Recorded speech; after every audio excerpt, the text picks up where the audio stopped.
How Singapore got insanely rich. Singapore's rise from a small island with scarce resources to one of the world's wealthiest nations is often hailed as the 20th century's most successful development story.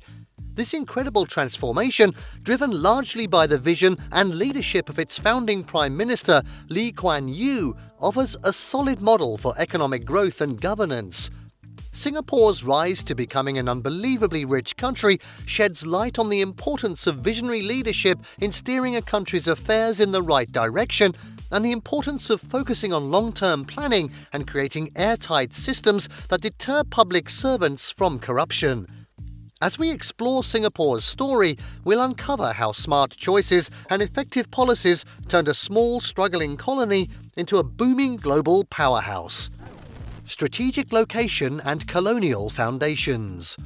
Singapore's location at the crossroads of major global trade routes has always been a significant advantage. Singapore, which is situated at the southern tip of the Malay Peninsula, was established as a British trading post in 1819 by Sir Stamford Raffles. This small colony quickly grew to become a port bustling with economic activities. The free trade policy implemented by the British in the early 19th century also played a positive role and attracted traders from around the world. Such favourable policies set the stage for Singapore's future as a major commercial centre. However, the story wasn't without challenges. When Singapore gained full independence in 1965, it faced numerous hurdles, such as a lack of natural resources and a diverse population comprising various ethnic and religious backgrounds. This combination made the task of building a cohesive and prosperous nation seem quite daunting at the time. How then did Singapore surmount these challenges? We will take you there. Kuan Yew's vision and leadership. It all started with a brilliant statesman and highly regarded visionary, Kuan Yew, who ruled Singapore for 31 years from 1959 to 1999. He was regarded as the architect of modern Singapore.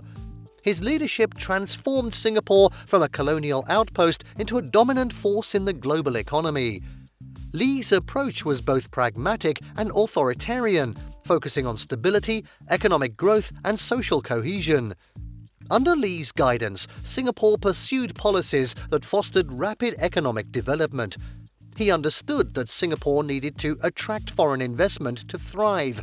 Therefore, he and his team created a business-friendly environment, offering low taxes, efficient infrastructure, and a highly educated workforce. The Economic Development Board, the EDB, established in 1961, played a crucial role in attracting multinational corporations to Singapore, making it a manufacturing hub by the 1970s. Economic freedom and government intervention. In addition to being praised as a model of economic freedom, Singapore's success story can largely be attributed to strategic government intervention. The late economist Milton Friedman often cited Singapore as an example of successful economic development with emphasis on its policies of low tariffs, minimal restrictions on capital, and liberal immigration.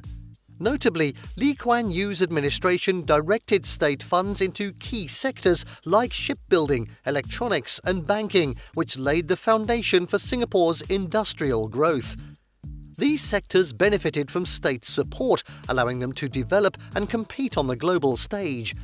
This blend of free market principles and targeted government intervention became a hallmark of Singapore's economic strategy. Building social stability. Kuan Yew's government also focused on creating a stable and harmonious society. Recognizing the importance of social stability for economic growth, the government implemented extensive social programs. The Housing Development Board, the HDB, provided affordable housing for the majority of Singaporeans, ensuring that more than 80% of the population lived in government-built homes.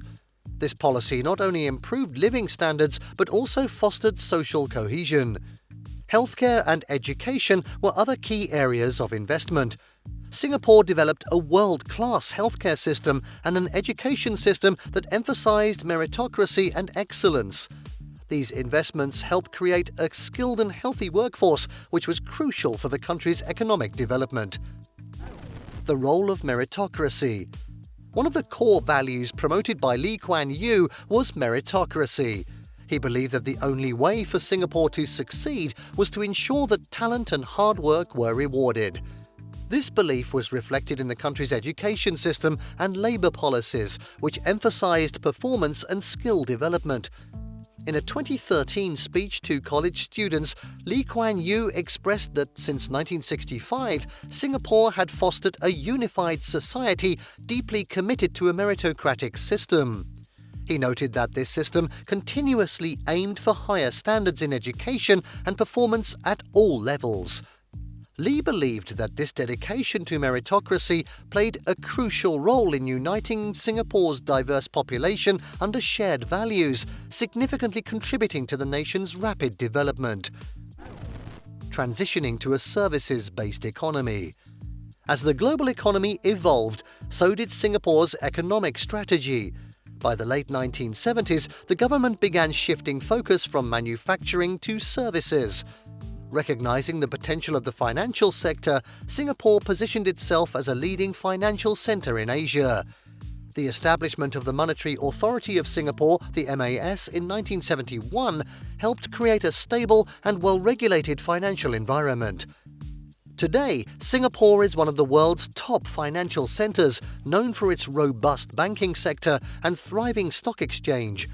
The city-state also became a hub for high-tech industries and global trade, leveraging its strategic location and excellent infrastructure.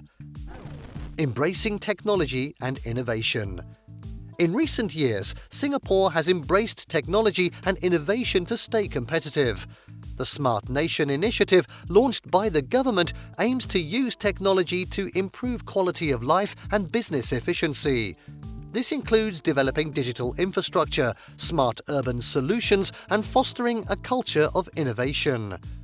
Singapore has also become a hotspot for tech startups and global tech companies. The government's focus on research and development and its support for intellectual property protection have positioned Singapore as a leader in fintech, biotechnology, and advanced manufacturing. Managing challenges and adaptations. Despite its successes, Singapore faces ongoing challenges. One of the biggest issues is income inequality. While the country is wealthy overall, the distribution of wealth is uneven. The government has introduced measures to address this, such as progressive taxation and social support programs. Balancing economic growth with social equity remains a key focus for Singapore's leaders. Another challenge is slower economic growth. As a mature economy, Singapore cannot sustain the rapid expansion of its early years. To remain prosperous, Singapore must continue to innovate and find new growth areas, such as supporting entrepreneurship and exploring opportunities in emerging markets. Singapore's small size and lack of natural resources also require careful planning. The city-state has to manage its land use efficiently and invest in sustainable solutions for energy, water, and waste management. Efforts to expand its land area through reclamation and develop renewable energy sources are part of its strategy to overcome these limitations. Global positioning and diplomacy. Singapore's strategic geopolitical positioning has been crucial to its success.